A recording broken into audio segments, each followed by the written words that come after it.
طلباء و طالبات کے اعزاز میں عظمت قرآن کانفرنس کے عنوان سے مدرسہ محمدیہ للبنات کھنڈ خضدار میں جلسہ کا انعقاد کیا گیا۔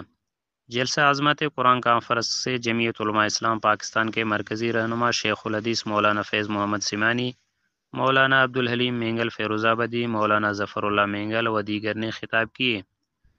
مسئول وفاق المدارس سواران خضدار مولانا مفتی عبدالحکیم، مولانا غلام محمد خارانی، مولانا عبدالحکیم محمد زئی، مولانا عبدالغفور محمد زئی، میر عبدالحفیظ، مولانا راشد احمد، مولانا حامد اللہ نے خصوصی شرکت کی۔ مدرسہ محمدیہ للبنات سے درجنوں طلباء و طالبات قرآن مکمل کرنے والے طلباء کرام کی دستار بندی و طالبات کی شال پوشی کی گئی۔ اس موقع پر اہل علاقہ کثیر تعداد میں شرکت کی۔ جلسہ مدرسہ کے مدیر مولانا عبدالرزاق محمد زئی کے زیر اہتمام مولانا محمد جان کے زیر انتظام انعقاد پذیر تھا۔ رپورٹ یحییٰ مردوئی، نمائندہ خصوصی تشریح نیوز خضدار۔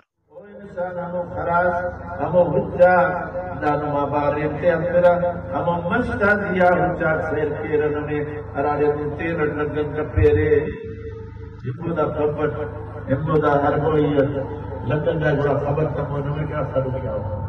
ہماری مزید اپڈیٹس حاصل کرنے کے لیے سبسکرائب کر لیں تشریح نیوز کا یوٹیوب چینل اور لائک کمنٹ کرنا نہ بھولیے، اور فیس بک ٹویٹر پر بھی ہمیں فالو کیجیے۔